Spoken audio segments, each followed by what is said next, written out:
Hello and welcome to Global News Today, bringing you exclusive interviews with leading experts every weekday here on Arabiya English. I'm Tom Burges Watson. Coming up today, we'll have the latest on the conflict in Iran and asking what progress there has been so fast, and also asking how risky all of this is politically for President Trump.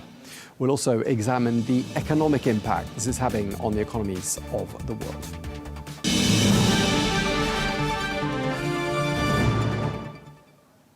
Hello and welcome to the program. The US and Israel have stepped up strikes on Iran, pushing the death toll past the 1,000 mark in just 5 days and causing Iran to postpone the late Suprema Ali Khamenei's farewell. Well, as crowds gathered to mourn in the capital, Tehran, today, Israel has threatened that his successor could be the next target. Well, in an exclusive interview with Al Arabiya, the Iranian Foreign Ministry spokesperson Esmail Baghaei pushed back on claims that Tehran targeted non-military sites in the Gulf, including airports. He stressed that Iran is only targeting sites used by US forces to carry out attacks against his country, or locations that, according to Tehran, were linked to the CIA. Well, on nuclear talks, Baghaei said that negotiations were moving forward before the war, but the US, in his words, derailed those talks. Well, asked if the dialogue could continue, he said that Iran is currently focused on defense. We're joined now by William Wexler, who is the former Deputy Assistant Secretary of Defense for Special Operations and Combating Terrorism, and also the lead of the Atlantic Council on the Middle East. Thank you very much indeed for joining us, Mr. Wexler. We've heard the Trump administration saying it is, quote, ahead of the game plan. From your inside experience, within the security infrastructure of the United States, I mean, how much of a plan does it look like there was to begin with? And what do you think the goals of that plan were? Well, I think the military plan is proceeding as expected. The decapitation of the regime appears to perhaps even gone faster than expected.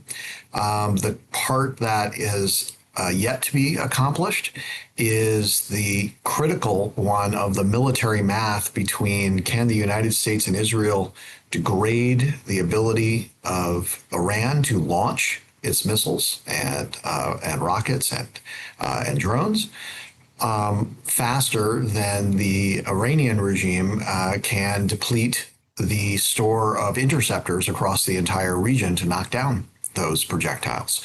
That's unclear right now. And given the level of violence that we've seen, it seems like a good amount of work needs to be done in that respect.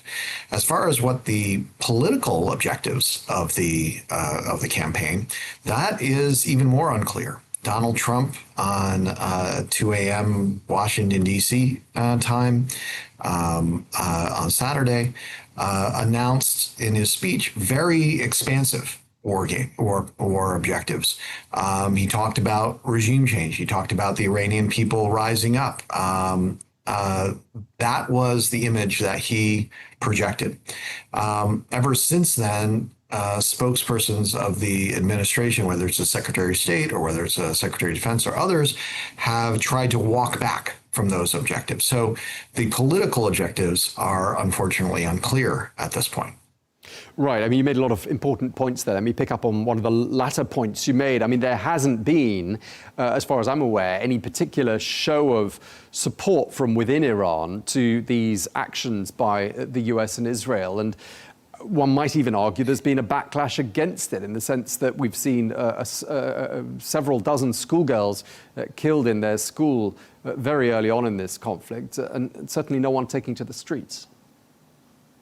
That's certainly true. That was obviously a tremendously tragic event, and it was a incredible boost for the regime in terms of their propaganda. There's no doubt, and there was real, honest, emotional reaction to that amongst the Iranian people, and a large number of people that came out to mourn all of those schoolgirls. It is also the case that you wouldn't expect the protesters to come out in the middle of the war. In fact, even Donald Trump called on them to do the opposite, to say to wait until the violence had died down before coming up. So we're not yet at that point to imagine those kinds of protests. Will those protests happen or not? I don't know. I think the odds are yes, they will happen, but it's unclear. The Iranian people have shown over the last decade that they've taken almost every opportunity available to them to come out in large numbers to protest the regime, in increasing numbers and increasing levels of threat to the ideological and even political legitimacy of the regime. Most recently, of course, in January, where low tens of thousands, probably around 20,000 is what I understand is the best estimate, that were killed in just 2 days. And that rate of killing is faster than what we've seen in Gaza, in Syria, in Yemen, in Sudan, even back to the Rwandan genocide, which previously had the record of such murder. So it was a short level of violence, but it was an incredibly brutal level of violence. If a people have been subject to that level of violence and then choose to prioritize self-preservation over going out again, I don't think anybody thousands of miles away can blame them. But at the same time, I would not be surprised if they do come out again. And if that happens, then President Trump will have a very important decision to make, because the reason why we're here in the first place is because back in January, President Trump publicly drew a red line and told the Iranian regime that they weren't allowed to kill their people. The Iranian regime crossed that red line, killed those people. That's what set all of this in motion, with the United States moving 2 aircraft carrier strike groups into the region. If at the end of this whole process, the Iranian people come up again, and then the Iranian regime will see that accurately as a threat to their regime, they will likely try to kill them again. What does Donald Trump do at that point? That will be the critical inflection point for where this story ends. Okay, just going back to the sort of the military sort of highlights of the last few days. We've heard from the top US General Dan Caine that indeed Iran is firing fewer missiles than it did on Saturday, and I think you alluded to that earlier on. That is an indicator that perhaps their capabilities are being degraded. We've heard Pete Hegseth saying that the US has sunk an Iranian warship off the coast of Sri Lanka, and he said that was the first sinking of an enemy ship by torpedo since the Second World War. What would you say have been the most significant outcomes militarily of these last 4 or 5 days? The most significant outcome of the last 4 or 5 days is the decapitation inside of Iran of not only, of course, the supreme leader, but of well over 40 senior leaders right now, throwing some of the regime into disarray, putting questions of some of the command and control. You even had the Iranian foreign minister basically apologized publicly to the Omanis, telling him that it wasn't me, but it was the Iranian army that struck Oman. That's the most important military objective that's been reached thus far on the United States-Israel front. The most important military objective that's been achieved thus far from the Iranian side is their decision, which is very predictable, if they believe that the objective of U.S. strikes was not just to enforce a red line, not just to degrade their military capabilities, but was to threaten the regime itself. And that's what, of course, Donald Trump announced, that they would respond with all-out warfare. Roughly 10 to a dozen countries hit right now, that is designed to first and foremost put pressure on those countries, and thus pressure on the United States over time to end the war, and end the war on favorable terms to the Iranian side. Whether it will end that way, I'm skeptical of, and I hope it doesn't end that way. But they have absolutely achieved their first military objective, which is to spread the war more generally and to have an economic impact that will have a meaningful effect on decision makers in Washington and even in Jerusalem. And we're seeing that in the markets. We're seeing that in terms of energy. We're seeing that in terms of the level of violence that's been inflicted intentionally against civilian targets across the entire region. And just to pick up on something you were saying at the start of this interview, we were talking about how the Revolutionary Guards have lost some senior commanders, large numbers of them. But I'm wondering if that makes the situation more unpredictable and the chances of miscalculations even greater if we've got mid-ranking, less experienced officers suddenly calling the shots and potentially taking greater risks. Is that a reasonable concern? It's a reasonable question, but I don't think it's a reasonable concern right now. It really depends on the individuals and the role that they played. When President Trump in the first term took out the head of the Quds Force, Soleimani, there were a lot of people that said, "Oh, this will raise the likelihood of a wider war, and this will cause exactly as you just argued, the junior level people to be more reckless." That's actually not what we saw. That was at the end of the day, that was one of the that was a very successful, not just in terms of tactical, but in terms of strategic impacts that President Trump did, and the concerns that you heard quite widely, and there were real questions to be asked, did not prove to be accurate at the end of the day. So it's a very relevant question, but I don't think that we can leap to the answer right of yet. I'd like to draw on your credentials as an expert on terrorism. We've heard the Republican Senator Lindsey Graham calling Iran the mothership of terrorism. Do you agree with that label? And do you think as a consequence of what we've seen these last few days, we're going to see the threat of terror across the globe heightened, increased from where it was, say, a week ago? The answer is yes to both of those questions. Iran's support to terrorism is become so routine over the last decades that it never makes the news. Just to give one of many examples, there is one country in the entire world that gives precision weaponry to non-state actors and then instructs those non-state actors to use those precision weaponry across international borders to intentionally target civilians. Iran is the only country that does this. But it does it so routinely. It's baked into the support that it gave to Hezbollah, to Hamas, to the Houthis, to Iraqi elements, to Syria.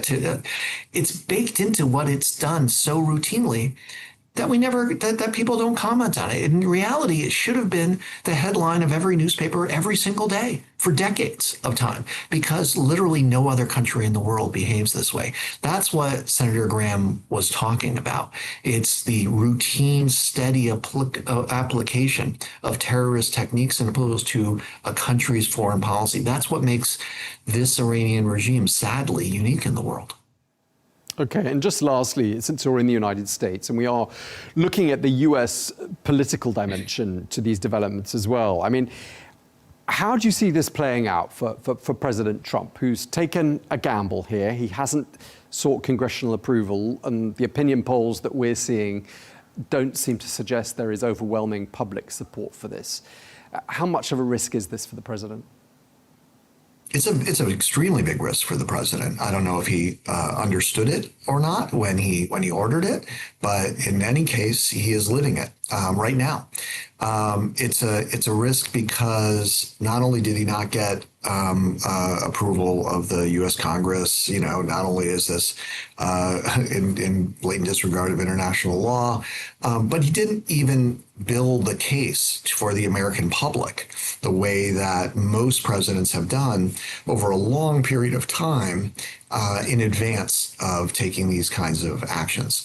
That was largely absent from the political discourse before this point. So President Trump is out on the edge of a gangplank that he himself walked down. That's why, and the political challenges that he will encounter are likely to rise over time as the economic pressure rises. So that's why he is most likely, and you see from some of the comments that he's made and a number of the interviews that he has done, he is looking for an off ramp for this. He's looking for someone.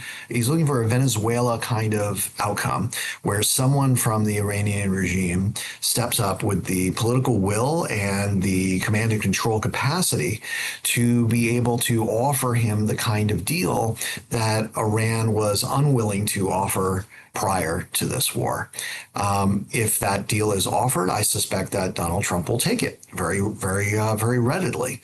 I personally do not believe that there is political will or command and control capacity, even if there was political will for anybody left in the Iranian regime who can speak with authority to make such an offer to President Trump.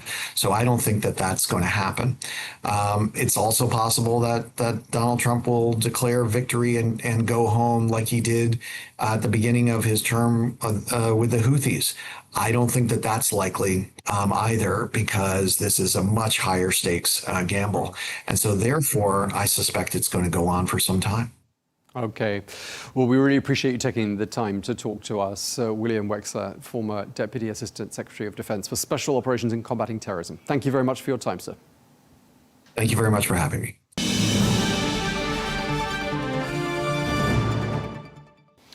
Well, let's get more now on how this is playing out politically in the United States. We can speak to Greg Swenson, who is the chair of Republicans Overseas, who joins us now from Chicago. Greg, always a pleasure talking to you. It's been a very eventful few days.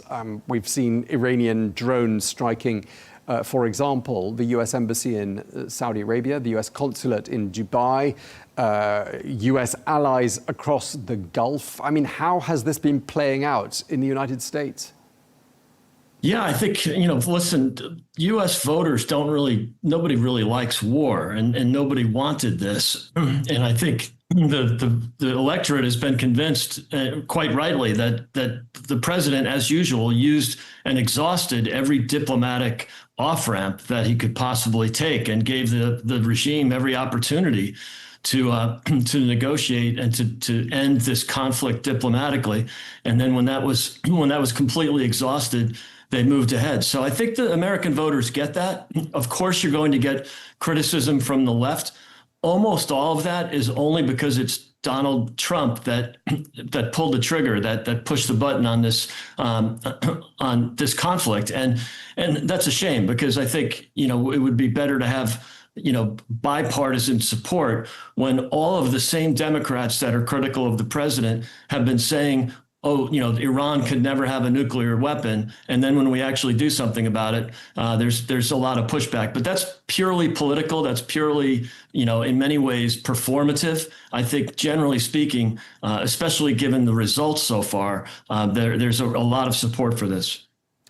Well, there was no congressional approval, Greg, and the polls suggest that the public are not on the whole on board. And I'm just wondering, or maybe you've seen some different polls, and do tell me what the other polls are saying, but I'm just wondering how risky this conflict is for President Trump right now. Yeah, definitely, Tom. There's risk. There's political capital that's being spent, especially if the outcome was not particularly positive. But so far, it's been even more asymmetric than many of us expected. We expected that the Americans and the Israelis would be overwhelmingly more powerful than Iran, but not to this degree. And so I think that's going to help. And you're right, that it's not popular. War is never popular with Americans. And so it's definitely, those that are against it are probably 10 points higher than those that are for it. But that's the initial reaction. I think when you start to see the polling after the overwhelming results so far, I think that people will come around. And in terms of specifically the Republican Party, the sort of MAGA right that's very much against foreign intervention, that's a lot. That's really overrated. It's a very small segment of the party right now, and it seems like there's overwhelming support on the right for this war right now. There is one new-ish outspoken critic of the president by the name of Marjorie Taylor Greene that we all know, and we've talked about her before, you and I. She said this we are now a nation divided between those who want to fight wars for Israel and those who want just peace and to be able to afford their bills and health insurance. I mean, how dangerous a foe has Marjorie Taylor Greene become for the president? Yeah, less than I expected, Tom. I thought, maybe she could be, someone that the MAGA right would follow or at least appreciate. And that just hasn't happened. I mean, yes, you have critics, Tucker Carlson, for example. So, I don't expect 100% support for anything that the president does. But it's interesting that most of even the MAGA right people who, are very much against foreign wars and foreign entanglements are actually supporting this because it's very much an America first move. I think to say, that Trump is following Israel is very unfair. This was, the Iranians have been putting Americans at risk, not only for 47 years, but especially in the last few years. You had, American military personnel killed just last year in an attack from either from the Iranians directly, I believe. It might have been the Houthis, but I believe it was from the Iranians directly. And so, you've got, 600 at least that were killed by IEDs provided by Iran into Iraqi militias and even in Afghanistan. So, there's a lot of American blood on the regime's hands. And I think so that's why I think it's a bit unfair for Marjorie Taylor Greene to try to tie it to Israel all the time. Yes, they are our ally, and we are fighting quite constructively alongside them. And they've been a great supporter of the Americans. And you saw that last June when the B-2 bombers took out the nuclear facilities. And that was, that much of that airspace and air defense batteries were eliminated in Iran by the Israelis prior to the Americans stepping in. So, it's a good partnership, but I think that's unfair criticism. And this is very consistent with America First. America First doesn't mean America alone. I think Marjorie Taylor Greene is in the isolationist wing, but President Trump and the movement is not isolationist. We are very active and working with our allies. So this is all so far so good, and with the exception, of course, of the 6 fatalities that is to be expected in a massive movement like this. But other than that, it's been fantastic results. Right. I mean, it is a sad inevitability of war that servicemen and women will be killed. And clearly the optics of that and seeing their remains returning will be, it will have an impact on the US public. And so too will a price spike in energy costs and so on. I mean, how cushioned are US consumers when it comes to energy prices? Yeah, the great news for the U.S. is that America is now the largest energy producer in the world. So if you look at the spread between natural gas prices in the U.S. and the gas prices in the Middle East and Asia right now and Europe, it's phenomenal. And it's just, thankfully, because America and thanks to President Trump have become, a massive oil and gas producers, that's going to keep prices, the price escalations muted. And yes, there is volatility, no doubt about it. You got 20% of the world's oil and gas coming through the Strait of Hormuz, and that's obviously affected prices in the first few days now.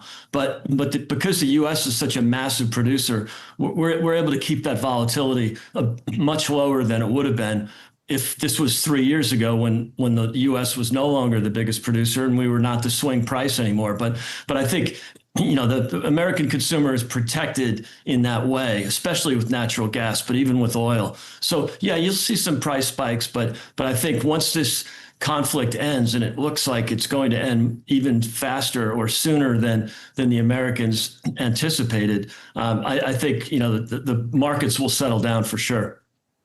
Now, I'm sure you were watching, as many of us were, that press conference that was given in the Oval Office yesterday. There was the visiting German Chancellor sitting alongside President Trump, who had some pretty harsh words for some traditional US allies. One was the British Prime Minister Keir Starmer. The other was the Spanish Prime Minister Pedro Sanchez. I mean, is now really the moment for berating allies in public?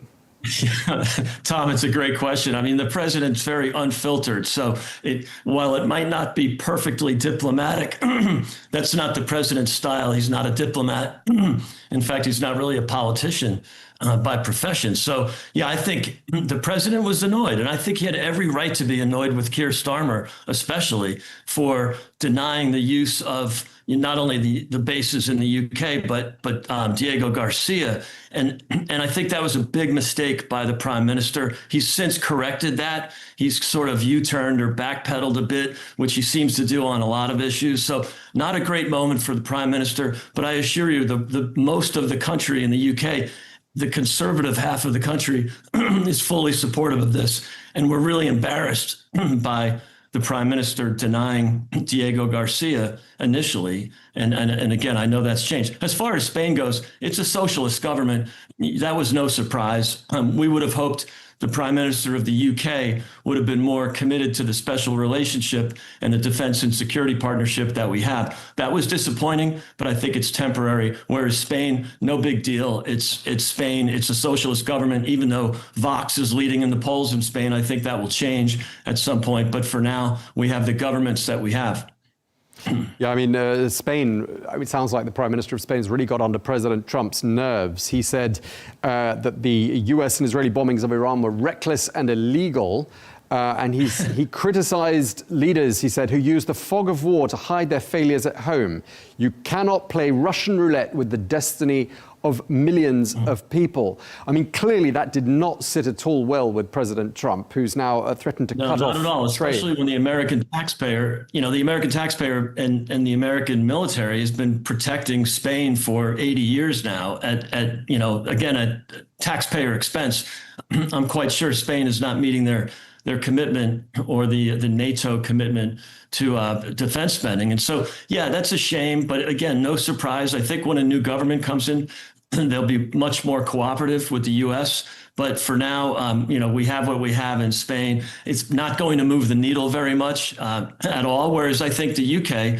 is much more important as a defense partner of the United States. And, that would have saved a lot of time and effort to have that base to land the B-2s instead of having to fly all the way from Missouri in the middle of the U.S.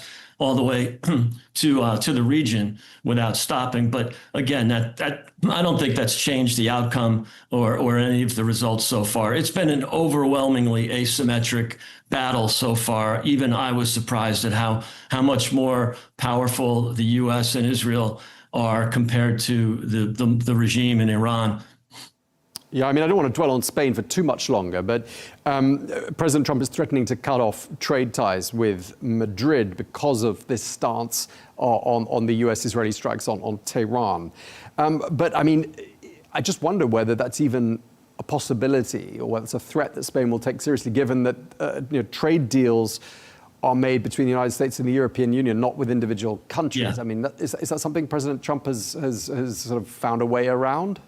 I don't think so. I think that's, it was kind of a threat made in the heat of the moment. He was obviously annoyed with the socialist government there. And so I don't think he'll go through with it. It probably wouldn't, again, it wouldn't move the needle considerably and also very difficult to implement, as you pointed out, Tom. So no, I think that's just the president expressing his opinion and being critical, again, of the socialist government. And it was a really poor move. I mean, the U.S. is doing this not only for the benefit of American soldiers in the region, but also for the benefit of our European allies.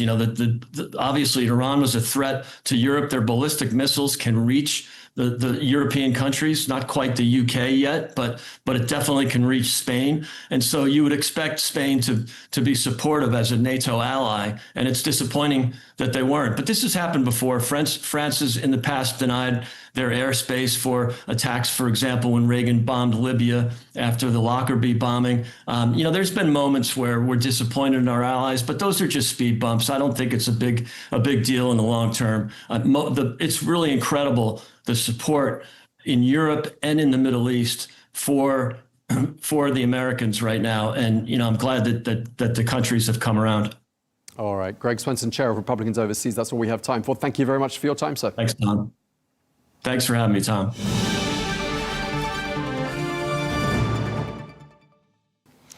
Meanwhile, Iran says it is in complete control of the Strait of Hormuz, and with roughly a fifth of the world's oil shipped through that narrow route, its effective closure is already disrupting energy supplies, spiking prices and rattling global markets as war grips the region. Well, let's get more on the global economic fallout from developments these last 5 days. We can speak to Dr. Jihad Al-Hokaim, who is an economist and wealth management strategist who joins us from the Lebanese capital, Beirut. Thank you so much for being with us once again here on Al Arabiya English. Since you're in Lebanon, before we talk about the global economic fallout, why don't we talk about what's happening where you are? I mean, how damaging is all of this to what looked like Lebanon's situation, whereby it was turning the economy around? It looked like progress was being made. Are we going to see all of that progress reversed, do you think? Unfortunately, nobody thought that we're going to be into this war again. We thought that Lebanon will be saved from this disastrous war. But unfortunately, this is not what's happening, despite the urge of our Lebanese president and several ministers who wanted Lebanon to be a place where to cultivate peace. But certain people didn't want that, and it seems that the decision is hijacked, and unfortunately, we saw that plenty of Lebanese are displaced. They had to leave their villages, and we have a crisis. And you know that Lebanon, for the first time in 2025, we had a growth after 7 years of recession and depression. Unfortunately, we have a relapse now, and Lebanon now is in the middle of the war. And the vast majority of Lebanese wanted the peace. We wanted to stay away from what's happening. But sometimes you don't have control over the behavior of irresponsible citizens, or I don't know what to call what's happening. But of course, it's not in the interest of Lebanon to be in this war again. Okay, well, let's broaden the conversation out to the rest of the world. I mean, we are in a situation where, I mean, it looks like the whole world is going to be impacted, not just Lebanon, not just the countries around Iran. Brent crude, looking at it's sort of settling around the $80, $85 a barrel mark. And I'm wondering how significant a factor that's going to be for the global economy and for inflation. For me, as long as it is below 90, the prices or the inflation is still contained. Yes, it might delay the rate cut of several central banks around the globe, like ECB, the Federal Reserve System, the BOE, and other central banks. However, in my opinion, oil prices around $80 could be good for the GCC, if there won't be a disruption in the supply chain and in exporting oil abroad, and it will not cause a big problem to the economy. I'm talking here about the global economy. The prices, if they are between 70 and 85, in my opinion, they'll be good for the exporters and for the importers in general. If prices will move above 90, then you're gonna have inflationary pressure. And if they're gonna push above 100, in this case, they're gonna cause a significant risk for the global economy when it comes to inflation and growth in particular. Okay, and obviously the Strait of Hormuz is where a lot of people are focusing their attention right now. There have been 4 attacks in the last 24 hours there. And of course, that's where 20% of seaborne oil passes through. I mean, if the Strait of Hormuz is completely unable to function as a transport waterway, I mean, what do you see happening then? Would we see Brent crude shoot up even higher? As it seems that it's opening and closing, so it depends if it's gonna close for a long period of time, or it's gonna be the war is gonna be contained, or there will be escalation. It's gonna depend if it's gonna be prolonged or it's gonna be for maybe 1 or 2 weeks. So we have to take this into consideration. And in general, risk premiums are going, the high risk premiums are going to fade away once we know that the situation is going to be contained again, and there won't be escalation, and it's going to be for a short period of time. So in my opinion, so far, we have higher oil prices, but in general, we're pricing that the situation is going to be contained in the near future. I mean, we don't know that for sure because President Trump has sort of hinted that this could drag on for several weeks. I mean, the key question is how long is this going to last? And obviously investors hate uncertainty more than anything. I mean, can the global economy wait indefinitely? Because things, you know, the global economy has been looking quite fragile of late. Actually, it seems, as per the IMF, that there will be a decent growth in 2026 before actually the war took place. They revised in January upwards the percentage of growth. And in my opinion, President Trump said that the war might last for a couple of weeks, but he didn't say that the Hormuz actually Strait is going to be closed for several weeks. So it's going to, because you know that plenty of countries, they have their strategic reserves, they have a buffer. So and you know that nowadays the economy is more energy efficient, and you have various sources to get oil. So it's going to depend how long it's going to stay. So as I said, it always depends on the magnitude, if it's going to be prolonged period or it's going to be still contained for 1 or 2 weeks. So maybe the war is going to continue, but actually the Strait of Hormuz is going to be open.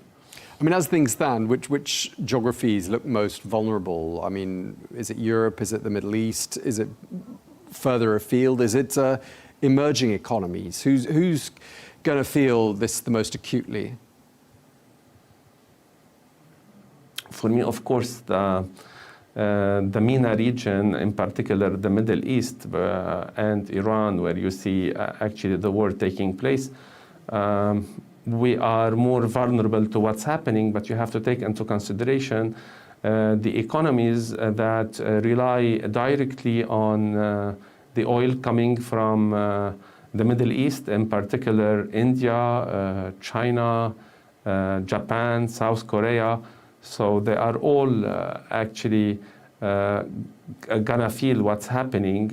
In case the situation is going to escalate and there will be disruption in the supply chain of energy, gas or oil or fuel or anything, of course Europe is gonna feel as well the impact. Already the price of gasoline and gas is soaring in Europe, and the consumer there is already feeling what's happening, and the prices are picking up quickly.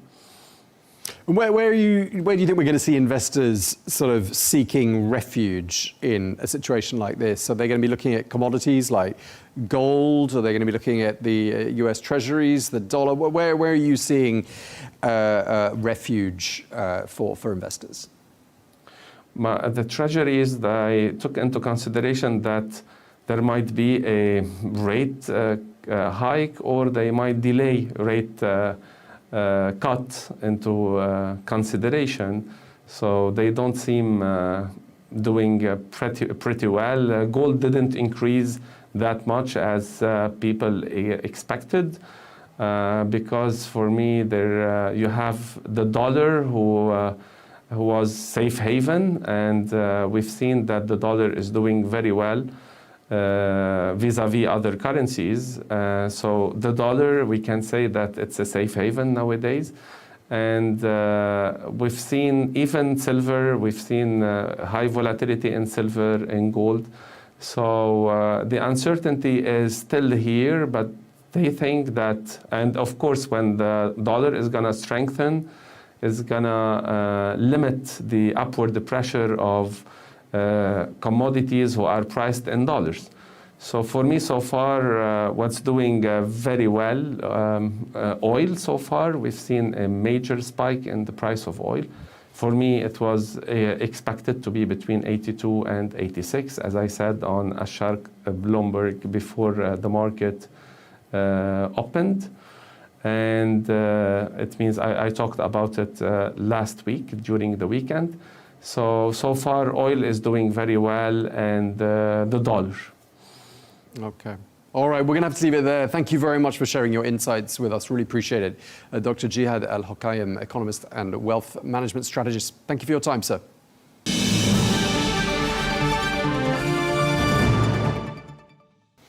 Now, a leaked US embassy memo obtained by the Guardian newspaper shows that Israel warned Washington that Hezbollah is rebuilding faster than Lebanon's army can stop it, and that neither Beirut nor Damascus can be trusted to secure Israel's northern border. Well, this warning reportedly came on the eve of the joint US-Israeli strikes on Iran. Well, on the ground, a fresh wave of Israeli attacks has killed at least 11 people after hitting a hotel in a Beirut suburb and a residential complex in eastern Lebanon. Meanwhile, the Israeli army has also intensified its push in Lebanon. The Prime Minister of Israel, Benjamin Netanyahu, and his Defense Minister, Israel Katz, have approved a military ground incursion into the southern part of the country. Well, we're joined now by Makram Rabah, who is an assistant professor at the American University of Beirut. Professor, thank you very much indeed for joining us. We're now on day 3, aren't we, of these major hostilities in Lebanon, a case of déjà vu for the country. How significant is this effort to uproot Hezbollah? Well, I think this is the last act of a long theatrical production that involved Iran and Israel. I think that the Israelis are very clear that they will not stop until their mission is accomplished. And I believe, given the offensive on Iran and the fact that all of Iran's proxies have been handed a beating in the last few years, I think it might be possible to destroy the military infrastructure of Hezbollah. However, I still believe that the Lebanese state and the Lebanese people have a lot to do, which is basically to prevent the normalization of a creature like Hezbollah, which was able to hijack the whole country. And now what we are witnessing, what Hezbollah and the Iranian Revolutionary Guard are doing, they're simply taking the Lebanese as human shields. And I don't think that they will ever give it up until there's voices internally, be it from the Shiite community itself or from the Lebanese state, which takes on Hezbollah heads on and tell them that you cannot continue to do what you're doing at the moment, because it's not only stupid, it's also suicidal. Right, and in terms of where Hezbollah is today compared to where it was in 2024, I mean, there are people in Israel and elsewhere who've accused Hezbollah of rearming in the interim, and yet the Lebanese government has been trying to disarm Hezbollah in parts of the country. I mean, where is it today? Is it stronger or markedly weaker than it was in 2024? Well, Hezbollah is definitely weaker. This doesn't mean that it cannot regain its strength if it's given enough time. However, we are not only looking at destroying Hezbollah as a military entity, but also destroying Hezbollah as an idea. Because what recently happened by firing these 6 missiles that started the war is basically it demolished the whole narrative that Hezbollah is there to protect Lebanon. As we were watching what was happening all across the Gulf, with how Iran was going after the Gulf states, we saw that Hezbollah, for no reason whatsoever, decided to join the war. And this is basically a message to everyone that we can head towards what we call the doomsday scenario. We can activate all of our proxies. Within Lebanon, Hezbollah is much, much weaker. However, unfortunately, Tom, the sectarian system itself allows Hezbollah to claim that because it has a simple majority within the Shiite community, it can actually lead the community into more and more destruction. I think we have to step back and reevaluate what led us to give Hezbollah its normalized position. And once we understand this, we can start to dismantle the whole narrative in addition to its military infrastructure.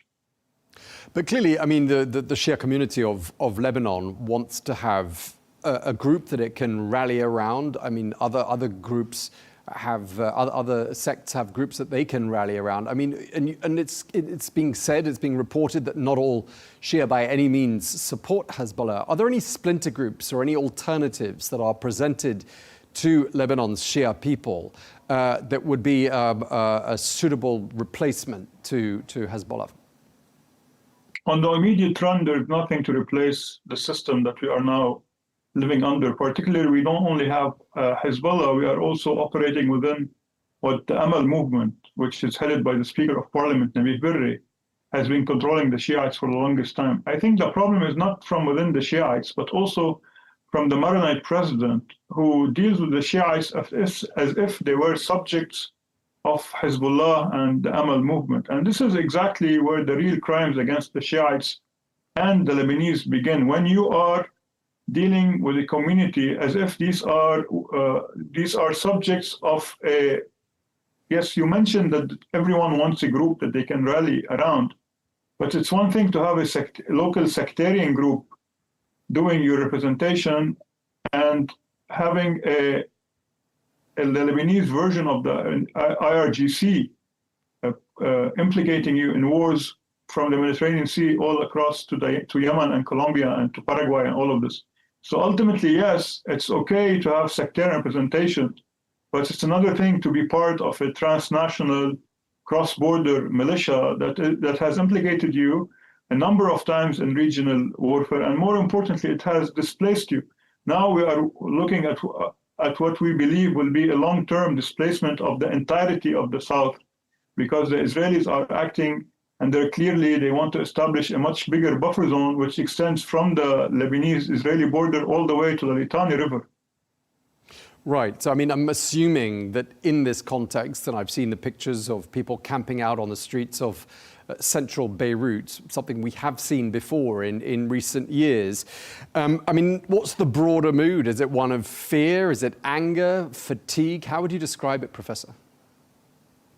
Well, just like all wars that we have experienced, on the immediate, there's a sense of frustration and fear. However, given the sectarian system and the messaging that has been done, I think they will start to try to mobilize the Shiites under the idea that you don't only have Israel coming after you, but anyone, including myself, who is trying to rationalize with people and tell them that we cannot allow Iran to hold us hostage, will be portrayed or demonized in the sense that we will be accused of trying to service and to serve an Israeli agenda. I think what is needed now is to reconsider everything which has gotten us here. I am one of the few people who have been warning that if we continue allowing Hezbollah to control the government from the inside, this is what we will reach, and we actually are here, unfortunately. So I believe that if these people are left towards a sectarian narrative, the devastation and the destruction internally will be much, much bigger than the physical destruction of their homes and their houses. So I believe that there should be a kind of a better understanding of what's happening in the region. This is not only a war that involves Lebanon and Israel and Hezbollah. We are witnessing a regional war that might turn into a world war. We saw that today there was interception of a missile towards Turkey, and we don't know if ultimately Europe will get involved. So in any case, we need to be very sober and very understanding of the challenges that lay ahead of Lebanon and of the Lebanese. Yeah, I mean, this is not an immediate priority probably for Lebanon, but I mean, longer term, I mean, do you see a day when perhaps Hezbollah fighters could be offered a viable alternative and perhaps integrated into the Lebanese armed forces? I know that's a very long way off and probably doesn't feel like something people will be talking about today. Well, Tom, simply I can see Lebanese being integrated in the Lebanese state. However, I don't see that someone who claims to be part of the Walayat al-Faqih and Iran can become a member of the Lebanese armed forces, for example. And despite the fact that it might be too early now, people have to realize, including the Shiites of the South in particular, that the only way for them to go back home is for the Lebanese state to take the lead and to actually engage in political negotiations, which will ultimately lead to a ceasefire and then transform into a kind of peace talks that would end up by signing a peace deal between Lebanon and Israel. This might be somewhat childish to say it at this particular moment, but this is the only thing that will allow Lebanon to escape the inferno. It has been clear that the Israelis have been dealing with Lebanon as a kind of security and intelligence risk. So we have the duty to turn this into a political fight. And in a political fight, I think, despite the fact that Israel might have the upper hand or have more resources, we still can compete with them because simply we have the legitimacy to kick them out of our country if we neutralize the threat that Hezbollah as an Iranian proxy poses. And this is where I think the real challenge and the real courage of the state, whoever occupies it, will play a role. I mean, were the military to try and take on Hezbollah, I mean, would that effectively ignite a civil war in Lebanon? I simply believe that a civil war is not even on the table. More importantly, I think that the Lebanese army has the credibility and the local support to take on Hezbollah. But here we're not talking about a heads-on physical confrontation. The idea of the state acting within the national prerogatives and the national interests of the people will in a way take away the narrative which Hezbollah uses, that it is there to protect the Lebanese people. And I think we've heard this a number of times, Tom, that every time the Lebanese politicians are forced to do one thing, be it the Cairo Accord, which gave the PLO back in 1969 the ability to operate from Lebanon, this was signed under the premise that this would avoid a civil war. 6 years down the road, we had a civil war in 1975. So I think all of these pretexts that we are trying to avoid a civil war, by avoiding doing the right thing, we are plummeting into the abyss. And I think this is where the head of the Lebanese Republic, who is a former commander of the army, should act as a commander of the armed forces, as well as a president for all the Lebanese, including the Shiites, by shielding them from the narrative of Hezbollah and from the whims and the suicidal tendencies of Iran. Right. I mean, just to wrap up, Professor, I mean, we've spoken to a number of ministers in President Aoun's government, and, you know, they've touted successes, a number of successes, particularly on the economic front, where things, you know, have been turned around, albeit slowly. They had a lot to do. I mean, are we looking at a situation in which a lot of that hard work, those good results of the last, what's been 13 months since that government was formed, are we looking at that unraveling and being undone? Well, yes, because what they've been doing, all of these ministers that have been blowing their own horn, is that they have been constructing a sandcastle. The sandcastle ultimately will be destroyed by any wave. We, rather than trying to do these cosmetic surgeries that would make us look good, we could start by practicing sovereignty and doing structural reforms. And I think we need to reassess the whole system in Lebanon, because the sectarian system in Lebanon allowed for Hezbollah's sectarian representation to turn into a monster that was able to implicate us in many, many problems and wars. So I think it's not if we are there to pat ourselves on the back. Yes, it is the duty of the cabinet to do what it has done, but ultimately Hezbollah and the corrupt system in Lebanon will not allow structural changes if there is Hezbollah and its weapons still in existence after the end of the war, which I believe we should be brave enough to confront the elephants in the room. And one of the most armed elephants in the room is Hezbollah. Once we are able to tackle this heads on, then we can continue our quest for true reform. Okay, we're going to have to leave it there. Thank you very much indeed for your time, Makram Rabah, Thank you for having me. Professor at the American University of Beirut. Thanks again.